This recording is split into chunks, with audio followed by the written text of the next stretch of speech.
안녕하세요. 네. 이제 앞으로 여러분들과 자료 해석을 같이 하게 될 김용훈이라고 하고요. 여러분들 이제 어제 오리엔테이션 하시고 이제 오늘부터 본격적으로 이 강의 시작이 되었는데 일단 여러분들이 다들 거의 처음이시죠? 혹시 이 공부 해보신 적 있나요? 피셋 공부를 좀 해봤거나 아니면 난 문제를 풀어봤다 하신 분 있어요? 손 들기 좀 그러면 눈빛이라도 좀 보내주세요. 난 좀 해봤다 하신 분들. 전혀 없어요? 네. 이제 거의 대부분 초심자이기 때문에 몇 가지 그래도 좀 설명을 드리고 들어갈 텐데, 일단 이 필수에서는 이제 어쨌든가 여러분들이 1차적으로 넘어야 될 관문이에요. 그렇죠? 넘어야 될 관문이고, 세 개의 영역으로 이루어져 있죠. 이제 소위 우리가 언자상이라고 하는데 이제 그 중에 저랑 같이 하게 될 게 두 번째 과목인 자료 해석이에요. 자료 해석인데 일단 많은 분들이 몇 가지 편견을 좀 가지고 있는 것 같아요. 사실은 저도 여러분들과 마찬가지로 한 10년도 넘었는데 공부를 저도 했었어요. 공부도 하고 이제 시험도 보고 그랬었는데 저도 이제 공부를 하고 그다음에 이제 강의를 하면서 느낀 게 뭐냐면 그리고 이제 흔히들 가지고 있는 두 가지 편견이라고 할까요? 거기에 대해서 좀 말씀드릴 텐데 첫 번째는 이게 이제 소위 말하는 피셋형 인간이 따로 있다. 그런 말 들어보신 적 있어요? 피셋형 인간이 있다? 그 말이 맞을까요? 피셋형 인간은 과연 따로 존재하는 걸까요? 그냥 그런 사람들은 그냥 태어나면서부터 그냥 저절로 아무렇지도 않게 자라는 사람이 과연 있을까요? 사실 제가 보기에는 완전히 틀린 말도 아니고 완전히 맞는 말도 아닌 것 같아요. 왜냐하면 처음부터 자란 친구들은 보면 이 필셋에서 그러니까 개별 영역인 언어 자료 상황에서 개별적으로 요구하는 능력치를 미리 좀 어느 정도 뭐 대학교 과정에서든 고등학교 과정에서도 어느 정도 좀 습득하고 오신 분들이 많아요. 그리고 일단 제가 말씀드리고 싶은 게 이게 그냥 단순히 필셋형 인간만 잘할 수 있다 또는 소위 말하는 뭐 IQ 좋은 친구들만 잘한다라는 편견을 혹시 가지고 있으면 제가 10회 강의 동안 그걸 다 깨드리도록 할게요. 그래서 일단은 여러분들한테 말씀드리고 싶은 게 뭐냐면 누구나 잘할 수 있는 시험이에요. 물론 이제 여러분들이 지금 시작점에서 합격선까지 올라가는데 개개인별로 그 올라간 시간이 다를 수는 있거든요. 근데 여러분들이 처음에 시작할 때 올바른 방향성을 갖고 그리고 열심히 하면 누구나 일단은 할 수 있는 시험이다라고 보시면 될 것 같고 네. 그 다음에 이제 두 번째 편견이 뭐냐면 이게 자료 해석의 특성 때문에 그런데 자료 해석 보시면 여러분들 아직 어떤 문제인지 하나도 보신 분들이 없을 것이기 때문에 한번 볼까요? 네, 우리 교재 문제 잠깐 볼게요. 네, 교재 설명 이따 다시 드릴 텐데 일단 뭐 6페이지 같은 거 볼게요. 6페이지에 보시면 이제 문제가 이렇게 나오죠. 거기 이제 표도 있고 그림도 있고 그다음에 오른쪽에 제가 이제 예시로 질문을 드렸는데 마치 이게 표도 주고 그래프도 주면서 마치 숫자를 가지고 수학을 하는 게 아니냐라고 오해하시는 분들이 있는데 사실 솔직히 말씀드리면 숫자 감각이나 수리적인 능력이 조금 좋은 분들은 금방 따라오는데 완벽한 수학은 아니에요. 왜냐하면 이 과목명이 자료 계산이 아니거든요. 자료 해석이에요. 그래서 이제 여러분들한테 특히나 처음 하신 분들한테 먼저 말씀드리고 싶은 게 뭐냐면 여러분들이 전체적인 자료의 구조를 보고 판단하고 해석이 먼저 선행되어야 되지 단순히 계산 연습을 많이 하고 수학 공식을 많이 외운다고 해서 절대 잘하는 과목은 아니라는 거 미리 좀 말씀드려 보도록 할게요. 네. 네, 여러분들이 이 강의 계획서 받으셨는데 이거 잠깐 보고 우리 교재 설명 좀 드리고 나서 수업 시작해 보도록 할게요. 네, 일단은 어떻게 보면 내년 이제 시험이 어떻게 보면 이제 많이 남았다라고 볼 수도 있고 그렇죠. 예정대로 3월 정도의 시험을 보면 얼마 남지 않았다라고도 볼 수 있는데 일단 조금 차근차근 해보도록 할게요. 아까 말씀드렸던 대로 저도 여러분들처럼 수험생활 하던 적이 있었어요. 그래서 거기 보시면 네 이제는 좀 시간이 됐죠. 3년 연속 합격한 적도 있고 그 다음에 이제 최근에도 제가 요즘 최근 문제 출제 패턴이나 시험 스타일을 알아보려고 요즘도 그냥 가서 시험을 보고 있거든요. 합격하려고 보는 건 아니고 내가 강의한 대로 그리고 나의 감이 얼마나 좀 살아있는지 보려고 시험 가서 보고 있는데 네, 일단은 제가 거기 합격 경험만 적어드렸는데 사실 솔직히 말씀드리면 제가 12년 전에는 떨어졌었어요. 그래서 이 피셋에 약한 분들 그리고 피셋에 취약한 분들의 마음을 제가 잘 알거든요. 물론 이제 자료 해석 때문에 절대 떨어진 적은 없고 이제 다른 영역이 좀 부족해서 못 미쳐서 뭐 흔히들 불합격자 변명 다 똑같죠. 한 문제 차이로 떨어졌다. 저는 진짜 그런 적도 있어요. 딱 한 문제 차이로 떨어진 적도 있는데, 네, 일단은 그런 것을 모두 알고 있기 때문에 제가 가지고 있는 불합격 경험, 네, 그리고 합격 경험, 그리고 이제 저도 강의를 2013년부터 시작했거든요. 벌써 이제 8년 차니까 그동안 했던 강의 경험을 녹여가지고 여러분들이 내년에 꼭 합격할 수 있게 제가 잘 도와드리도록 할게요. 일단 우리 과정 10회로 진행이 되는데 원래 이제 월화목금으로 진행이 돼야 되는데 뒤에 강의 계획표 보시면 제가 강의 일정을 조금 변경했어요. 그래서 화목금토로 이루어지고 네, 이번 주랑 다음 주까지 화목금토로 이루어지고 마지막 주차인 26, 27일에는 월화 일정으로 진행이 된다라는 거 좀 참고를 해주시면 좋을 것 같아요. 네, 그래서 일단은 특히 이제 이런 분들이 고민이 많을 텐데. 뭐 흔히 이런 말이 있죠. 여러분들 언어나 상황도 혹시 공부해 보신 적이 없나요? 다 처음이에요. 완전히 다 처음이에요. 언어는 보면 여러분들이 이제 이렇게 이야기했다가는 언어 선생님한테 혼나긴 하는데 저도 이제 공부를 했으니까 언어는 여러분들이 사실 나머지 영역에 비해서는 조금 더 쉽게 접할 수 있어요. 왜냐하면 이제 여러분들이 수능 때 국어 영역을 공부했기 때문에 걔랑 유사점이 많긴 해요. 물론 다른 점도 많죠. 논리적인 측면에서 다른 점이 많고 그래서 이제 흔히 이런 말 하죠. 언어는 이제 웃고 들어갔다가 웃고 나온다라는 표현을 해요. 그 다음에 이제 자료 해석은 이게 처음에는 되게 까다롭게 느껴지거든요. 그래서 울고 들어갔다가 웃고 나온다라는 표현을 해요. 좀 이해되실까요? 그 다음에 상황 판단도 이제 상황 판단 선생님한테 또 혼날 수도 있는데 이 과목은 진짜 울고 들어갔다 울고 나오는 과목이거든요. 네.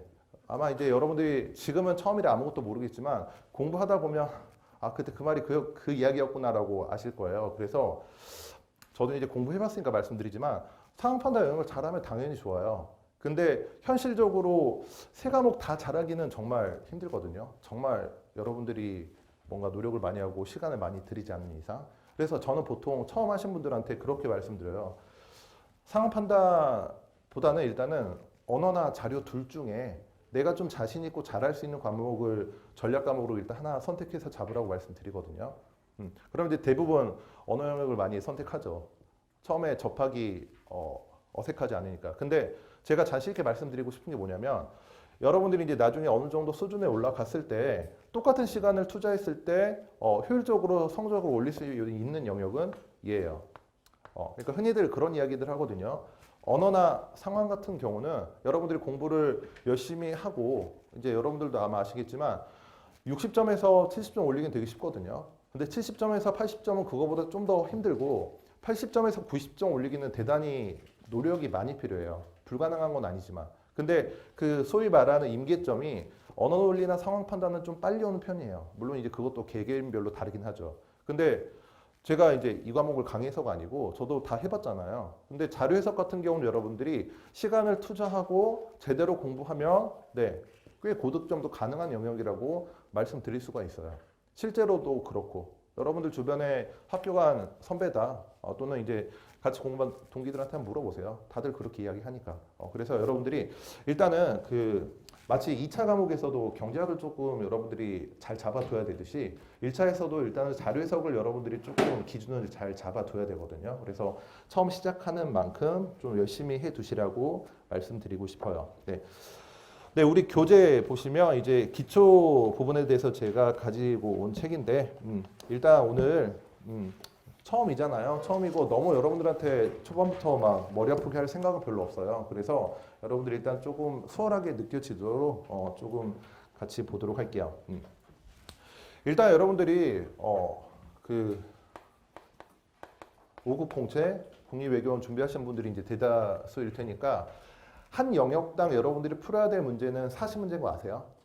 총 40문제를 풀어야 되고 시간은 몇 분인지 아시나요? 네, 90분 동안 풀어야 돼요. 이 시간이 많아 보이는데 실제로는 되게 타이트해요. 그러니까 작년에도 그랬고 올해도 그랬지만 합격한 친구들, 그러니까 1차 기준으로 1차 합격한 친구들도 문제 다 푼 친구들이 별로 없어요. 물론 이제 다 풀면 좋겠지만 현실적으로 그러지 못하다라는 거죠. 그 이유에 대해서 좀 말씀드릴 텐데 이제 언어 상황도 마찬가지지만 이 피셋이란 적성 시험은 뭐가 문제냐면 혹시 이제 문제 풀어보신 분들은 아시겠지만 여러분들이 오늘 이 순간부터 내년 시험 전까지 풀었던 문제가 안 나와요. 너무 황당하죠. 그러면 뭐 공부 안 해도 되겠네 이런 생각 절대 하면 안 되고 그러니까 여러분들이 풀었던 문제가 나오지 않고 대신 이제 역대 기출의 문제 패턴을 보면 걔랑 비슷하게 물어보는 문제들은 나오죠. 그러니까 흔히 그런 이야기들을 많이 하거든요. 주제, 자료의 성격은 다르지만 구조적인 측면, 그 다음에 이제 질문을 하는 출제자의 패턴이 거의 비슷하게 나와요. 그래서 여러분들이 주제보다는 구조적인 접근을 하셔야 되고 그럼 이제 어려운 건 이거예요. 제가 문제와 시간을 굳이 언급한 게 뭐냐면 사실 예전에는 저 공부할 때까지만 해도 뭐 너무 라떼는 이야기는 하겠지만 40문제를 80분 동안 풀었거든요. 저 때는. 저 처음 시작했을 때는. 그때는 진짜 시간이 타이트했는데 지금은 그래도 이 10분 차이로 조금 여유가 생기긴 했는데 여러분들이 앞으로는 이제 이 기준으로 문제를 푸실 필요가 있어요. 이거 되게 중요한 이유가 뭐냐면 이제 처음 하신 분들 중에서는 나는 이게 너무 취약한 과목이니까 이거는 그냥 내가 시간 재지 않고 문제를 한번 풀어보겠다 공부를 하겠다라는 친구들이 의외로 많더라고요. 근데 습관을 들이셔야 되는 게 한 문제는 무조건 2분을 잡고 푸셔야 돼요. 문제를 다 풀든 못 풀든. 그 시간적인 압박 그리고 시간적인 타이트함을 여러분들이 지금부터 좀 적응을 해야 돼요. 그리고 이제 한 가지 더 말씀드리고 싶은 게 뭐냐면, 이제 앞으로 베리타스 종합반에서 이제 여러분들한테 테스트를 많이 하게 될 건데, 여러분들 스스로 이제 스터디를 하거나 이제 자율적으로 문제 풀 때도 있을 거란 말이에요, 그렇죠? 그럼 여러분들이 일단은 이 피셋 기출 문제는 여기 들어가시면 문제와 정답이 모두 올라와 있거든요. 이것도 이따가 좀 제가 설명해 드릴게요. 그럼 이제 앞으로는 여러분들이 지금 가지고 있는 교재는 이제 A4 사이즈거든요. 앞으로 여러분들이 기출문제 풀 때는 보통 이제 B4 사이즈로 많이 보고 풀어야 돼요. 시험지 크기를 조금 더 크게. 왜냐하면 이런 하나하나 중요한 게 뭐냐면 여러분들이 지금 제가 아까 뭐 6페이지의 문제를 보자라고 했는데 6페이지 문제 보시면 이제 자료가 3개 주어져 있어도 여러분들이 한눈에 들어온단 말이에요. 근데 시험지 사이즈가 확대되면 한눈에 안 들어와요. 그런 점도 여러분들이 좀 익숙하게 길들여질 필요가 있어요. 그래서 되게 중요해요. 시간 재고 풀자. 그리고 여러분들이 혹시 기출문제를 시간 재고 풀 때는 항상 기출에 거의 흡사한 사이즈인 B4 사이즈로 풀자라는 것만 좀 기억을 해두세요. 이거 여러분들이 처음부터 좀 그 습관 같은 걸 좀 길들여 놔야 되거든요. 그래서 특히나 좀 말씀을 드린 부분이고, 네, 그 다음에 문제 들어가기에 앞서서 간단히 좀 말씀드리면, 이제 이 사이트 아마 들어가신 분들도 있을 것이고, 안 들어가신 분들은 한번 들어가 보세요. 가시면 이제 뭐 역대 기출문제 자료실이 주어져 있는데, 이 피셋 문제는 사실 크게 2가지 버전이 있어요. 이것도 혹시 아시나요? 여러분들이 시험을 보는 이 40문제짜리 시험 말고도 또 다른 버전이 하나 더 있거든요. 그거를 좀 말씀드릴게요. 먼저 여러분들이 보는 뭐 5급 국립외교원, 그 다음에 이제 7급 지역인재, 이쪽 친구들은 전부 다 이제 우리가 지금 흔히 알고 있는 90분 동안 40문제 푸는 시험을 보게 되고, 그 다음에 5급이나 7급 민간 경력 즉 채용 시험 문제가 따로 있어요. 이쪽은 시험 문제가 25문제이고 60분 동안 시험을 보게 돼요. 이거를 왜 지금 말씀드리냐면 여러분들이 이제 나중에 뭐 혼자 필요성에 의해서 공부를 하든 스터디를 하게 되든 더 문제를 추가적으로 아마 풀게 될 거예요. 무조건 풀어야 되는데 이쪽을 먼저 하시고 나중에 이쪽으로 하시는 게 좋아요. 그러니까 지금 단계에서는 여러분들이 저랑 수업 기간 동안에 제가 이제 별도로 숙제를 드릴 텐데 이쪽 문제를 제가 드릴 거예요. 이쪽 문제를 드릴 것이고 여러분들이 이쪽 문제를 저랑 같이 하는 10회 기간 동안에 일단은 거의 완벽하게 소화하시면 돼요. 사실 이제 이쪽이 2011부터 올해 2020년 문제까지 총 10세트 있어요. 그래서 회차도 딱 들어맞죠. 우리 10회 수업이니까. 그리고 이쪽은 이제 이 사이트 자체는 2008년부터 2020년 기출문제까지 업로드가 돼 있거든요. 근데 사실은 이 필세 시험 자체가 처음 시행된 거는 2004년이에요. 그래서 2007년 이전 문제는 없지만 여러분들이 이 근처에 있는 복사집이나 아니면 이제 행시사랑 사이트 같은 데 가면 충분히 구할 수 있을 테니까 나중에 이제 이쪽 문제를 풀고 나서 이 이전 기출 문제도 한 번씩은 풀어 보시면 좋을 것 같아요. 그래서 이제 여러분들이 앞으로 내년 시험 전까지 반드시 해야 될 공부량을 말씀드렸던 거예요. 이게 전부가 아니에요. 이게 필수라고 보시면 돼요. 그러니까 여러분들이 내년에 1차 시험장에 갈 거잖아요. 여러분들 경쟁자는 이거 다 하고 이미 하고 여러 번 하고 왔다라고 생각하시면 돼요. 그래서 일단 여러분들 이거를 하셔야 된다라고 제가 일단은 언급을 해드렸고